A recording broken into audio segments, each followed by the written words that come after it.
Hey, you. Mother's Day is just around the corner, and maybe you're already thinking about how you want to celebrate the mothers in your life. Mm. On this deep dive, we're going to explore this special day, looking at its origins and the fascinating ways it's observed in different corners of the world. Yeah, including some traditions that might be, well, new to some people. Exactly. Our goal is to give you a richer understanding of this global celebration. It's pretty remarkable, isn't it, how, this fundamental bond with our mothers gets expressed through such different customs and even different timings around the globe. I've Right. looked into some of these variations, and it's quite illuminating. So let's start with the calendar then, because Mother's Day isn't actually on the same date everywhere. Not at all. For many countries, like Taiwan, United States, Japan, it falls on the second Sunday of May, which in 2025 will be May 11th. That seems to be the most common time when you say. It is, yeah. That's Oh. probably the one most people think of. But what's really interesting is when you start looking at the exceptions. Okay, like where? Well, take the UK, for example. They celebrate Mothering Sunday much earlier. It's tied to the church calendar, the fourth Sunday of Lent, so that's usually back in March. March. Wow, okay. That's quite different. Makes you wonder about the history there. Definitely. And then there's Thailand. They observe Mother's Day on August 12th. August. Is there a reason for that specific date? Yes, it actually coincides with the birthday of Queen Sirikit. Ah, I see. So it's tied to the monarchy. That really shows how culture and history get woven into these things. Precisely. And the variations don't stop there. In France, they mark Mother's Day on the last Sunday in May. Or sometimes, if Pentecost falls then, it bumps to the first Sunday in June. A little flexible then. A little. Yeah. And then you jump across the Atlantic, say, to Argentina. They celebrate way later in the year, the third Sunday in October. October. Okay, so we've got March, May, June, August, October. Right. It really highlights that while, the core idea of honoring mothers is widespread, the when is often linked to very specific local reasons or traditions. So this kind of begs the question, where did this modern version, the one many of us know, where did it actually start? What kicked it all off? Well, the Mother's Day that influenced many modern celebrations largely originated in the United States. Okay. And it was primarily through the really dedicated efforts of one woman, Anna Jarvis. Anna Jarvis, right. Her driving passion was to create a day specifically to honor her own mother, but also more broadly to recognize the, huge contributions mothers make to society. Sounds like she was really determined about it. Did it work out? Oh, absolutely. Her persistence paid off. Mother's Day became an official recognized holiday in the U.S. in 1914. 1914, okay. And from there, the idea really resonated. It gradually spread internationally. And of course, different cultures adapted it, put their own spin on it. Okay, so let's zoom in on one of those places, Taiwan. It seems like giving gifts is a really significant part of how Mother's Day is celebrated there, like both heartfelt and kind of a big commercial thing. That's a perfect description. Gift giving is definitely central in Taiwan. And there are some really interesting trends in what people choose to give. Like what? What's popular? Well, gold jewelry is very traditional, very highly valued. Things like necklaces, bracelets, rings. Gold, huh? Oh, why gold specifically? It's seen as a symbol of prosperity, good fortune, but also as a really tangible way to show deep appreciation and respect for your mother. That makes sense. It's lasting, too. What other kinds of gifts are common? Skincare and beauty gift sets are consistently huge sellers. Ah, the pampering angle. Exactly. You'll see special limited edition sets released just for Mother's Day from big international brands, Estee Lauder, SKT, L'Oreal, but local brands too. They're seen as a luxurious way to show you care. Pampering definitely seems like a theme. It is. And along those lines, health supplements are also really common gifts. Health supplements, like Uh, vitamins. Yeah, things like collagen drinks, multivitamins, maybe even bird's nest, which is considered quite a delicacy and good for health. It shows you're thinking about her wellness, her vitality. Okay, showing care in a practical way. Right. And then there are gifts focused on experiences, like vouchers for afternoon tea, or maybe a spa treatment, a chance to relax and just enjoy herself. Those sound lovely. What about the classics like flowers?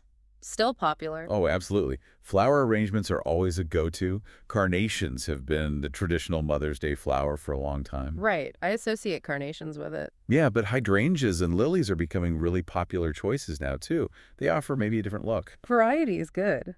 And, you can't discount the personal touch. Homemade food, or even just a really heartfelt handwritten card, Those are always incredibly meaningful, sometimes more than the expensive gifts. Yeah, sometimes the simple things mean the most. So, okay, these all sound like really thoughtful ideas.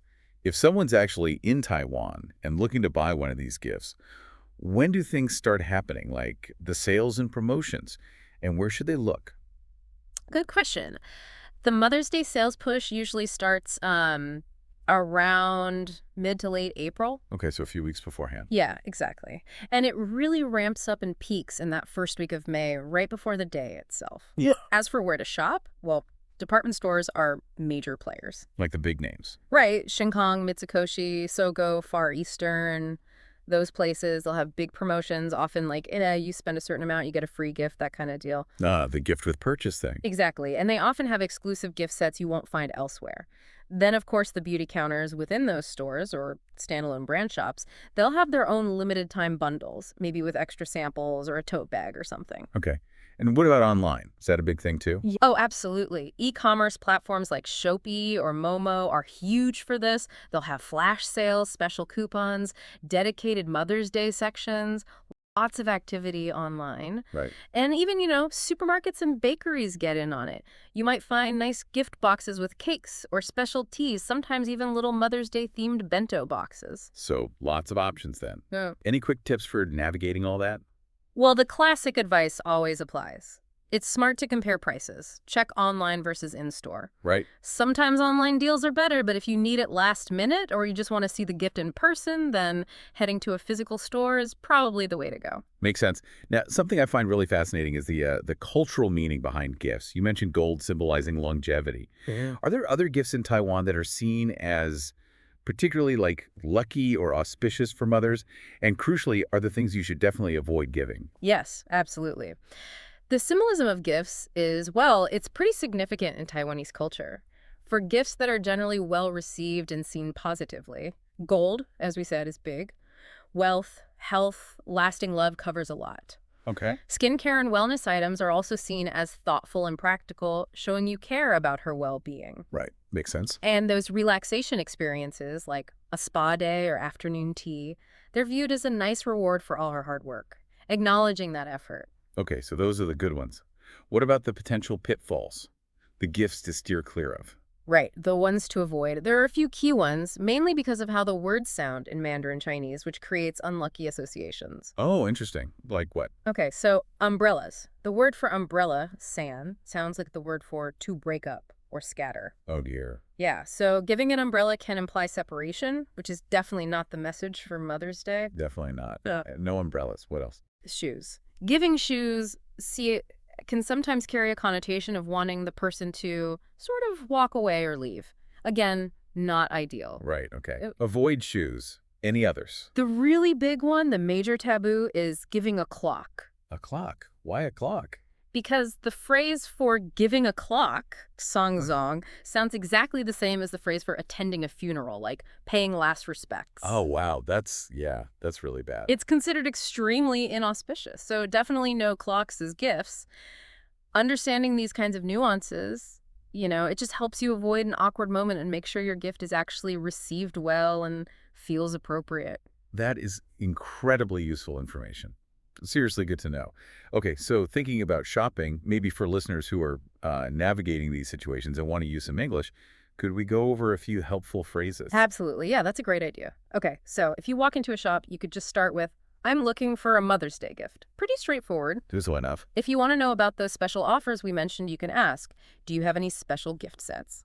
Special gift sets, got it. If you have an idea of what she likes, say, skincare, you could tell a salesperson. She loves skincare and beauty products. Yeah, helps narrow it down. Right. And when you find something you think is right, you can just say, this is perfect for my mom. Nice and positive. To ask about discounts or sales, a simple, are there any promotions right now? Works well. Promotions, okay. And always practical, especially with gifts. What's the return policy on this? Ah, yes, the return policy. Always good to check. Those are really useful phrases. And I think, didn't we have a bonus English word for today as well? We do. Our bonus word is bouquet, B-O-U-Q-U-E-T. Bouquet. Yep. A bouquet is basically just a nice bunch of flowers arranged attractively, usually wrapped up for giving. So like those lilies or hydrangeas you mentioned earlier could be in a bouquet. Exactly. You could point and say, that's a lovely bouquet. Nice. Yeah. Bouquet. Okay, so to kind of wrap up all the English terms we've touched on, maybe we could do a quick vocabulary recap just to help things stick. Excellent idea. Let's run through them. So first, gift set. Remember, that's a bundle of items packaged together, usually for a special price. Right, like those skincare bundles. Exactly. Then promotion, that's just the general term for any kind of special offer or sale to get you to buy something. The discounts, the deals. Got it. Then our new word, bouquet, the arranged bunch of flowers. Bouquet checks. Skincare refers to all those products for looking after your skin. Creams, lotions, serums. Wellness is a bit broader, covering things related to health and general well-being, like those supplements or maybe even fitness trackers. Okay, wellness. Jewelry, that's your rings, necklaces, bracelets, earrings, etc., decorative items. Right. A spa voucher is basically a gift certificate for a spa treatment, like a massage or facial. The pampering gift. Yep. Then we talked about things to avoid, which just means to stay away from or not do something. Like avoiding clocks. Precisely. And that ties into taboo, something that's culturally forbidden or seen as unlucky. Like giving clocks is a taboo. Exactly. And finally, meaningful. A meaningful gift is one that's really thoughtful, has emotional value, and isn't just about the price tag. Meaningful. Yeah. Like that handwritten card. Perfect example. Fantastic. That's a really helpful recap.